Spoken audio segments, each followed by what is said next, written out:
In the way he's just improved, man, I'm just astounded by it. Just a week, the way his physique has transformed and the densities sort of popping in his physique this whole time. I'm just astounded. We are literally looking at him and we're just like, every time he poses in front of us, he changes day by day. What's up guys and welcome. You are watching Fazi Fitness. So after looking at the most recent physique update from Terence Ruffin, there should be zero doubt in anyone's mind that he is the most classic looking man in that entire division at the moment, or at the very least in that first call out, guys who have a major shot at winning this year's Olympia title. So nobody, including Mike Sommerfeld, steals the show with their posing and presentation as much as Terence does.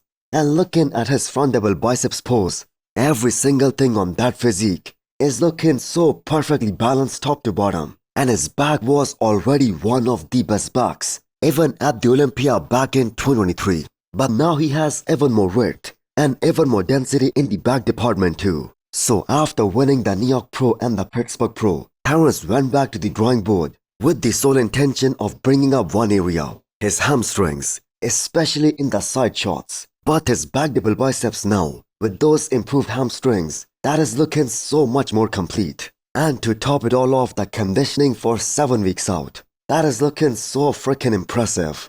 While there will be some guys more muscular than Terence Ruffin, more bigger, more taller than him, especially in that first call out at the Olympia.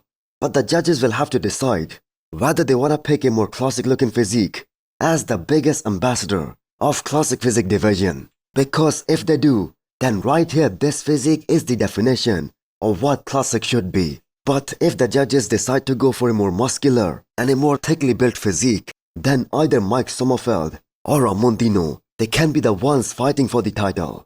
Now that being said, Terence Ruffin does need to bring his all-time best conditioning to fight for this year's Olympia title. The conditioning that we saw from him at the New York Pro this year, that was actually a very awesome one. But in my opinion, he will have to be a few % better than the kind of conditioning that we saw from him at the New York Pro.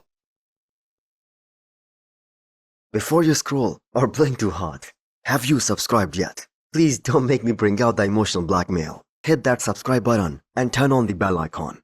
It's free, it's painless, and that makes me look way cooler than I actually am.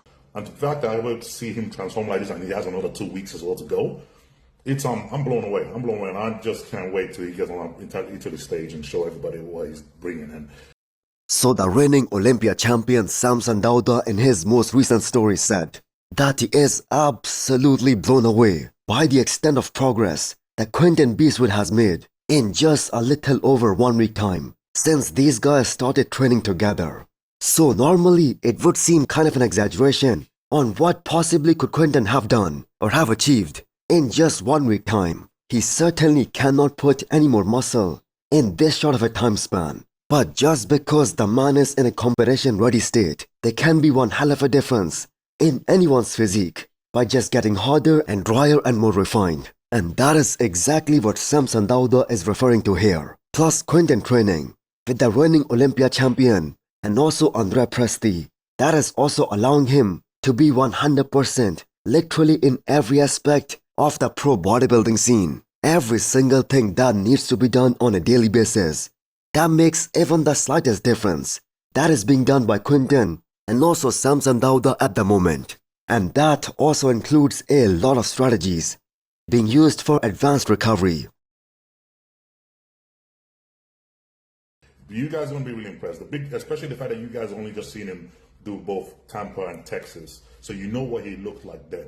And then to compare the difference between then and now, 3 weeks on, and see where his physique has changed, you can't wait to see it, man. Now, at this point, it's very logical to think that if Quinton shows up drastically improved compared to his Tampa Pro look or his Texas Pro look, he's probably gonna win this show, which is happening in Italy, right? Well, I'm gonna say not after you look at some more physique updates from Theo+Blessing, who is looking granite hard, and these updates were taken at 4 weeks out. And finally, the man has started to speak up as well, as nobody was even mentioning his name in the build-up of this year's Italy Pro. So Theo has a lot of density in those side shots, a lot of density in the back as well. And the man is also a 3 times Olympian who has won 3 shows in the past 3 years. So it will be kind of unfair to assume that he's going to be an easy target for anyone, including Quinton Beastwood.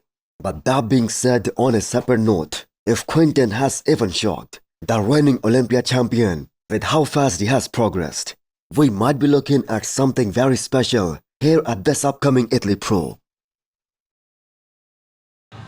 Less food, less carbs.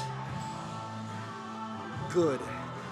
We about to get shredded. So Derek, Lunsford and Samson Derek owning their own gyms, that is gonna be so good for all the bodybuilding fans who are following along with their Olympia journeys. More chances of collaboration, and just like Samson, Quinton and Andre Presti are training together, Derek also trained back with Patrick Moore, and there will be more guys training in his gym in the upcoming weeks.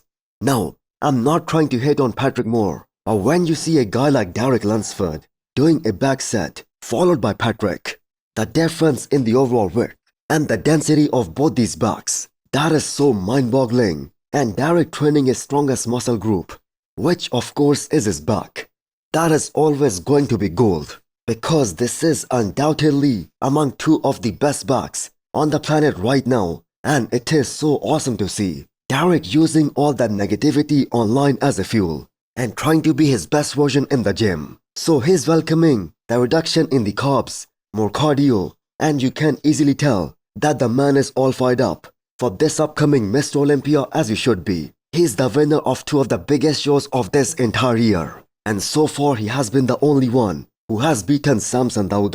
So when Derek says he's gonna bring his all-time best, let's just all hope it does happen.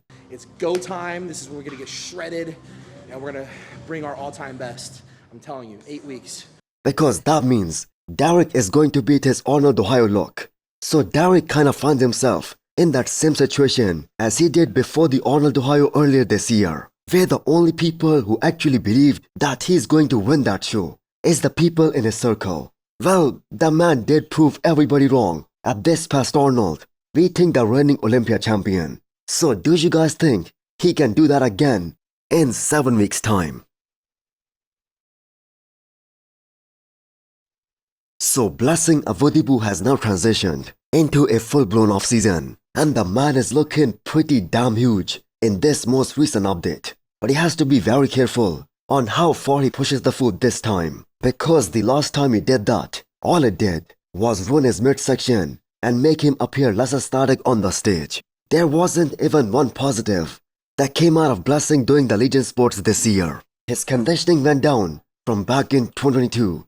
His legs did not look big at all, and all people pointed out was at just one thing: his blown out obliques and his wider waistline, which just totally ruined the entire flow of his physique.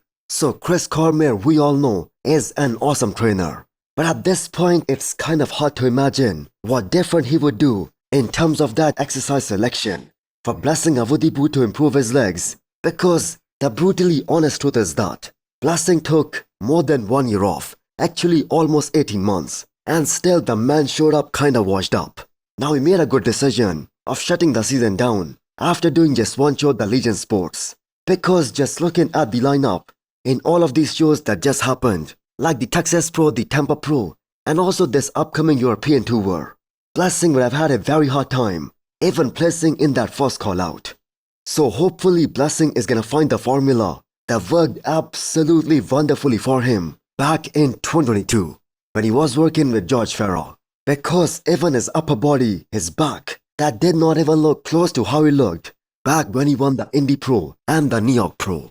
So who else thinks him leaving George Farrell just based on one bad showing the Olympia that year? That was a terrible idea. So hit the thumbs up button if you liked the video, and smash the subscribe button if you wanna come back for more. Thanks for watching.